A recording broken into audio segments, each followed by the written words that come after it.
You've been able to speak to your son. What did you say to him when you visited him in court? If you do it.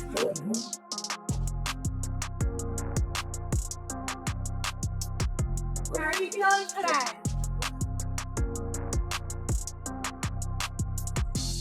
The Valkyries addition to the league introduces a massive market that raises the bar for every franchise, including Indiana.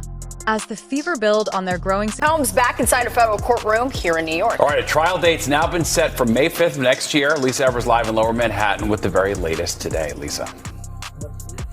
Well, Stephen, Natasha, this was Sean Diddy Combs' third time in the courthouse you see right behind me, his first time before a new judge. They did handle these calendar matters and also set that May 5th, 2025 date for the trial to begin. But what was most striking was that his mother, Janice Combs, who's been with him his whole life, flew up from Florida to be with him, as did most of his children, in a show of support. Balanced drafting strategy, roster development, and performance to stay competitive in this expanding league. The 2025 Commissioner's Cup returns with its high-stakes, mid-season format, offering teams a unique chance to showcase playoff readiness. Since its debut in 2020, this competition has become a crucial battleground for rising. Over a 2-week window in early June, games against conference rivals count toward the Commissioner's Cup standings. The top team from each conference advances. An adjustment. He had his family here today to support him. We really want to put an end to all of the clowning that we see on the internet. This is a serious proceeding with serious consequences. Over a 2-week window in early June, games against conference rivals count toward the Commissioner's Cup standings. The top team from each conference advances to the championship game. For the Fever, this year's Cup includes 5 critical matchups, with 3 played at home. Historically, Indiana has struggled in this tournament, but 2025 presents a real opportunity. With their dynamic young core, led by Caitlin Clark and Aaliyah Boston, the Fever have transformed into a cohesive and competitive squad. The Cup gives them a platform to take on elite teams like the New York Liberty and Connecticut Sun, proving they're ready to contend for the championship. One of the standout aspects of the Commissioner's Cup is its financial rewards. Players have voiced excitement about the substantial bonuses, some noting that the payouts can significantly support young players. For rookies and veterans alike, the Cup isn't just a chance to compete. It's a financial boost that acknowledges their hard work. 18th was set for the next status conference. For now, Combs is back at MDC. He's been denied bail twice. His last hope of getting out before that May 2025 trial date beginning is for the appeals court to reverse the bail denial, and that could happen anytime within the next couple of weeks. We're live here in front of the courthouse. Let's check in with Teresa Priolo. She's been outside most of the day here. Teresa, what was it like out here? There were so many people out here, Lisa. As you know, you were out here as well.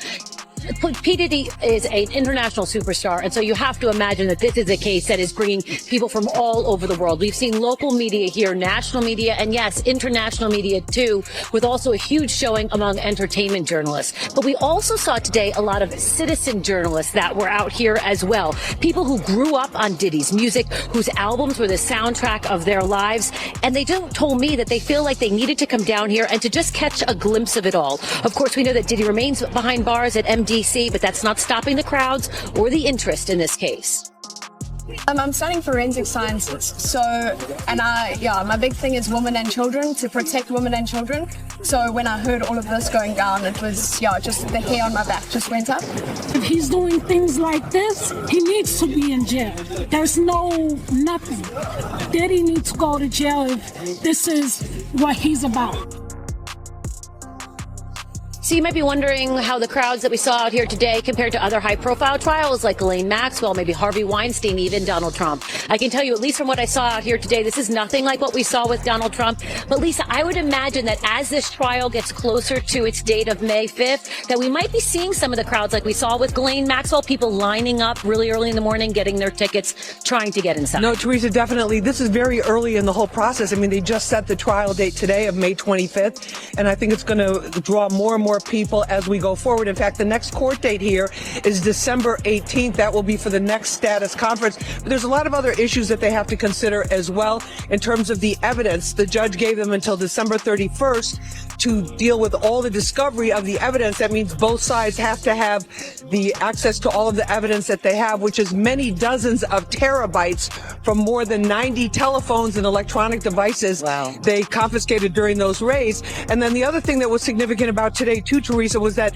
the prosecutor said in no uncertain terms and quite emphatically, because everything else she was very even-tempered, she said, make no mistake about it, this investigation is still ongoing and we expect to have a superseding indictment, meaning more charges against Diddy. That's the latest here from federal of women's basketball as the WNBA All-Star Game comes to Gainbridge Fieldhouse for the first time. This highly anticipated event highlights the Fever's growing prominence in the league and brings the biggest names in the WNBA to the Circle City.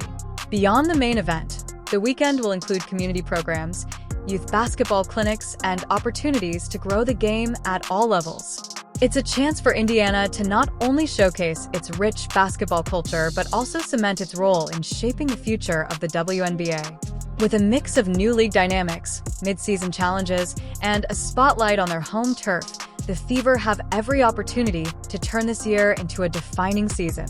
The road won't be easy, but their young roster, bolstered by a supportive fan base and strategic opportunities like the Commissioner's Cup, positions them for a breakout year.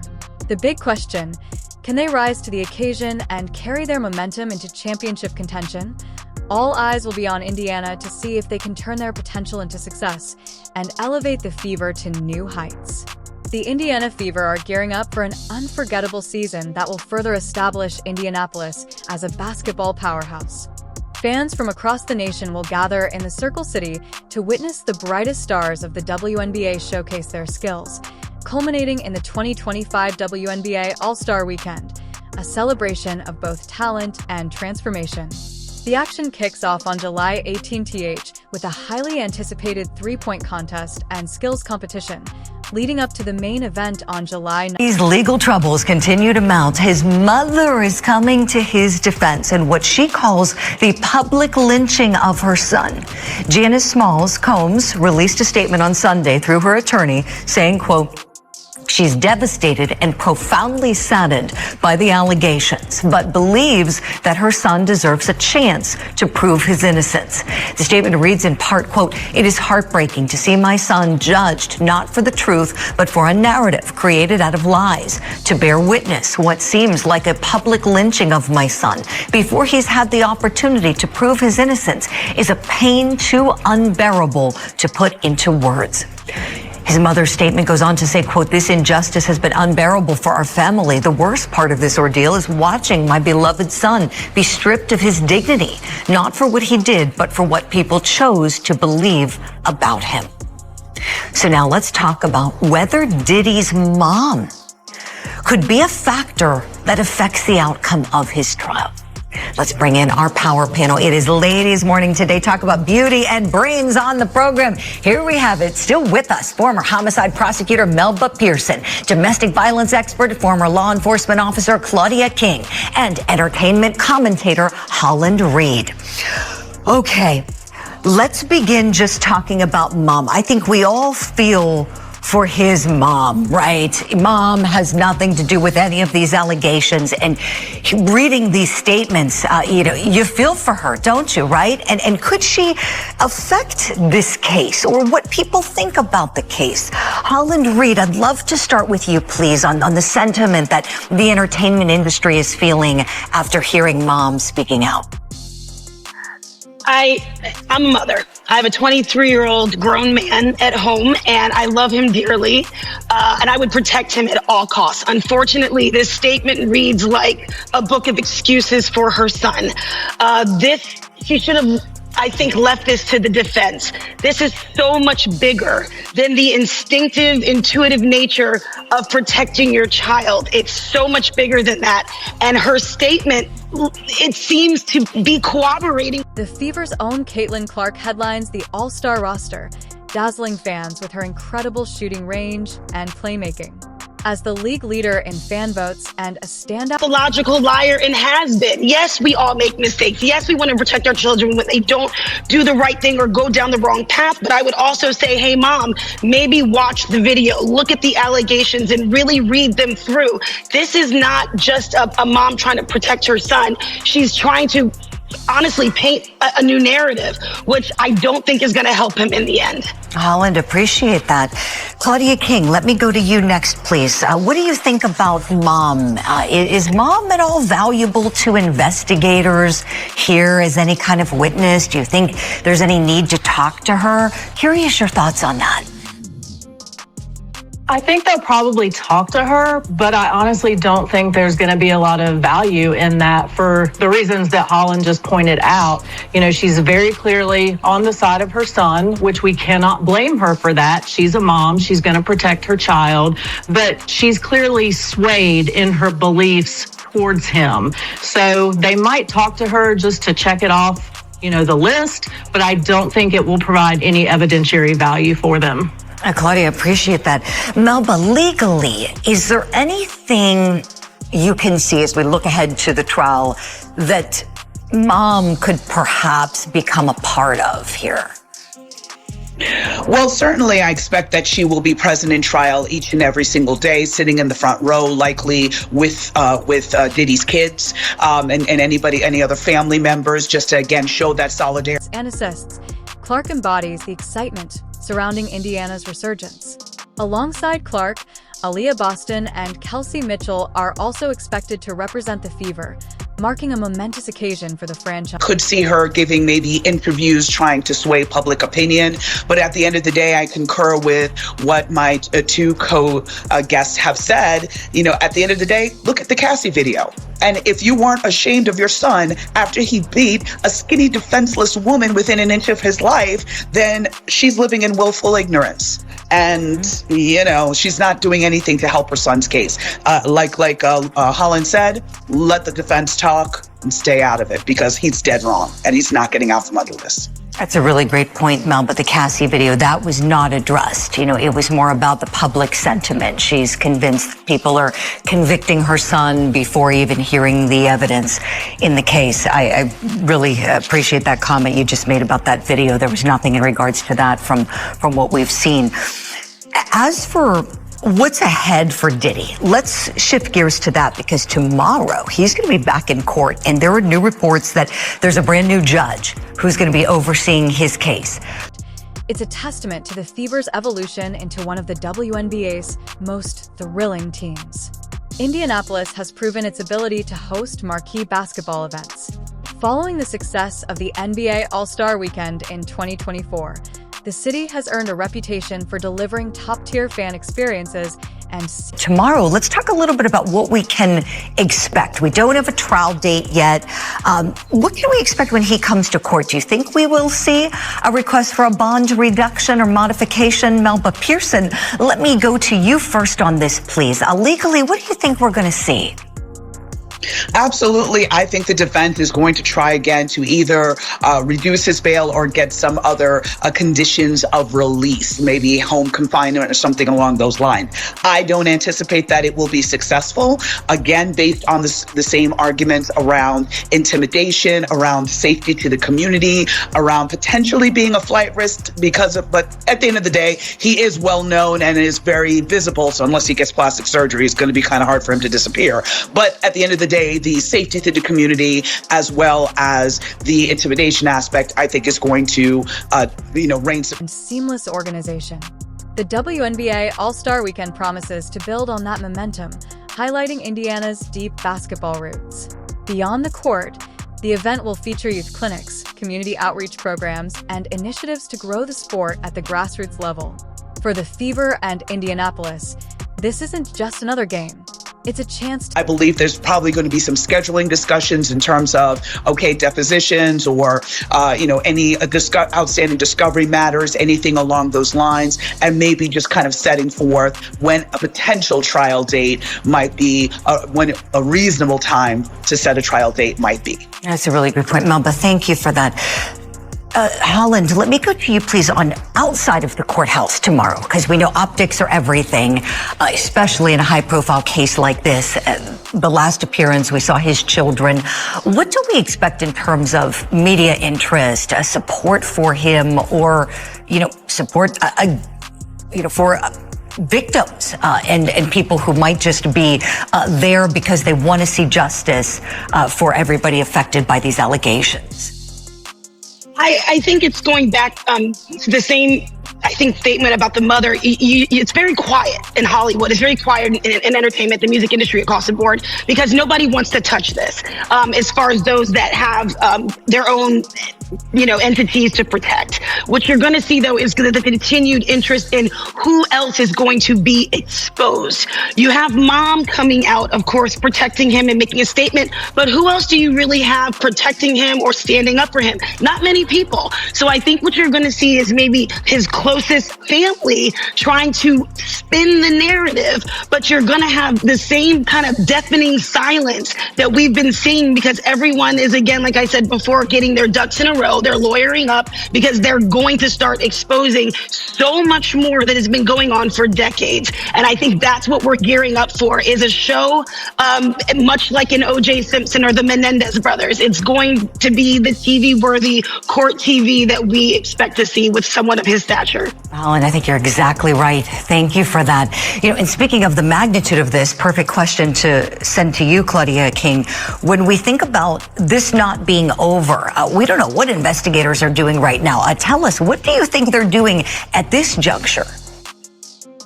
They are talking to absolutely everybody that they can, because there are going to be additional arrests, I believe. And so they're looking at who else is involved and what evidence they have for that. Really appreciate it. Great insight from you all. Claudia, I know you're able to stick around with us. I have to say goodbye and a big thank you to Melba Pearson and Holland Reed. We'll see you ladies soon. Legacy as ambassadors for the next chapter of the WNBA. The Fever's 2025 schedule is a tale of two halves, beginning with a favorable home-heavy opening stretch. 13 of their first 21 games take place at Gainbridge Fieldhouse, offering a prime opportunity to build momentum and connect with their passionate fan base. The Fever have sold out nearly every home game this season, fueled by fans who bring unmatched energy to each possession. However, the second half presents a grueling challenge, with 14 of their final 23 games on the road, including multiple trips out west. These extended road trips will test the team's endurance and resolve. To maintain their playoff push, the Fever must capitalize on their strong start and adapt to the physical and mental demands of the road. As the Fever navigate their journey, they're embracing every opportunity to inspire and engage. From all-star festivities to critical late-season matchups, Indiana's role as a rising force in the WNBA is clear. And Sean Diddy Combs' kids are speaking out for the first time since the music mogul was taken into custody. 4 of his 7 children released a statement on Instagram saying they want to clear up false rumors about their mother. Meanwhile, a new accuser is coming forward. Senior investigative correspondent Aaron Katursky has the latest. And a city that lives and breathes basketball, the Fever are ready to take center stage. Can they ride this momentum into a deep playoff run? Stay tuned as the Fever continue their march toward greatness. The Indiana Fever's 2025 season is shaping up to be a defining moment for the team and the league. From thrilling matchups to historic milestones, fans are in for a treat as the Fever look to take the next big step toward championship contention. Here's what makes this season so exciting. Fan Appreciation Night, mark your calendar for September 9th, when the Fever hosts the Minnesota Lynx in their final regular season game. If everything goes to plan, this could be a joyous send-off before a deep playoff run. Gainbridge Fieldhouse is expected to be buzzing with energy as fans celebrate a milestone-filled season. Key matchups from the epic 5-game series against the Chicago Sky to the mid-season Commissioner's Cup and hosting the WNBA All-Star Weekend. This season offers the Fever plenty of opportunities to shine on the national stage. The road ahead isn't easy. A packed second half of the schedule will test the team. And Aaron Katursky joins me now with more on this. Aaron, how significant is it to have a new accuser making claims like this on camera as Diddy's facing these criminal charges? Well, look, she is detailing in an anguished appearance with her attorney, Gloria Allred, what she said happened to her in 2001 and the lasting impact that she said it had on her and coming. And maintaining momentum will be critical as the Fever work to overcome the fatigue of grueling road trips. Their strong start at home will play a key role in building confidence and setting the tone for the rest of the season. Resilience and adaptability are the qualities that will decide if this team is ready to take their game to the next level. 2025 is a transformative year. Sean Combs' arrest on criminal charges perhaps lends some additional credibility because he's already been charged in a racketeering conspiracy that sought out women for abuse. She's also filed a civil suit. Could that affect the criminal case at all? The civil suit is at least the 12th filed against Sean Diddy Combs, and the first one from last November by Cassie Ventura is really what touched off the criminal case that led to Diddy's arrest and subsequent not guilty plea on the 3 criminal counts. Without the civil suit, there are probably not criminal charges against Sean Combs, but all the civil cases are now likely to be paused while the criminal case takes priority. Now, some of Combs' children issued this statement on Instagram, speaking out in defense of their mother, but they didn't really mention their father. What do you make of that? It was an interesting statement coming a little more than a week after Combs' arrest here in New York. And the children seemed quite protective of Kim Porter's legacy because there's this 60-page unverified manuscript online that claims to be Kim Porter's diary entries or a compilation of some of her thoughts. And the children said that it just isn't true. And they didn't want her and her memory commingled with him and the criminal case that he's now facing. And what's next in that case now? He's back in court in early October. For now, he is being housed in protective custody at a federal jail in Brooklyn. He's in a dormitory-style open housing cell with Sam Bankman-Fried, among others. All right. Senior investigative correspondent Aaron Katursky, thank you. For the league, with exciting developments like the addition of the Golden State Valkyries and the growing popularity of the Commissioner's Cup. The Fever are right at the center of this growth, with a roster full of talent, including Caitlin Clark, Aaliyah Boston, Kelsey Mitchell, and Lexi Hull. These players are driving interest not only in Indiana, but across the country, bringing new... The illegal freak-offs. It's all about the freak-offs in one way, shape, or form. Freak-offs? Freak-offs. Freak-offs. Freak-offs. The freak-offs sometimes lasted days at a time. Prosecutors say that these were elaborately produced events, bringing lighting in, cameras, linens. Prosecutors said he would masturbate during these freak-offs, and women had no choice. Home-heavy opening stretch. 13 of their first 21 games take place at Gainbridge Fieldhouse, offering a prime opportunity to build momentum and connect with their passionate fan base. The Fever have sold out nearly every home game this season, fueled by fans who bring unmatched energy to each possession. However, the second half presents a grueling challenge, with 14 of their final 23 games on the road, including multiple trips out west. These extended road trips will test the team's endurance and resolve. To maintain their playoff push, the Fever must capitalize on their strong start and adapt to the physical and mental demands of the road. As the Fever navigate their journey, they're embracing every opportunity to inspire and engage. From all-star festivities to critical late-season matchups, Indiana's role as a rising force in the WNBA is clear. With passionate fans, a talented roster, and a city that lives and breathes basketball, the Fever are ready to take center stage. Can they ride this momentum into a deep playoff run? Stay tuned as the Fever continue their march toward greatness. The Indiana Fever's 2025 season is shaping up to be a defining moment for the team and the league. From thrilling matchups to historic milestones, fans are in for a treat. It was colossal. You know, it really protected Sean for a number of years. These people think that they're so powerful. In for a treat as the Fever look to take the next big step toward championship contention. Here's what makes this season so exciting. Fan Appreciation Night, mark your calendar for September 9th, when the Fever hosts the Minnesota Lynx in their final regular season game. If everything goes to plan, this could be a joyous send-off before a deep playoff run. Gainbridge Fieldhouse is expected to be buzzing with energy as fans celebrate a milestone-filled season.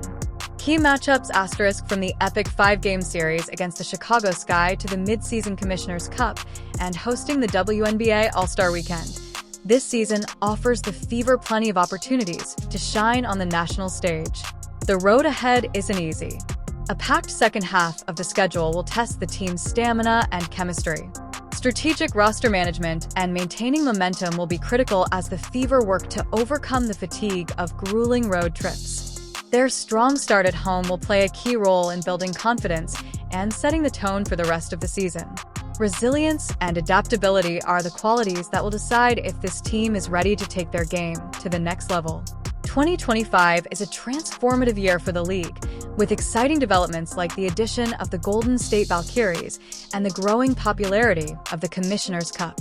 The Fever are right at the center of this growth, with a roster full of talent, including Caitlin Clark, Aaliyah Boston, Kelsey Mitchell, and Lexi Hull.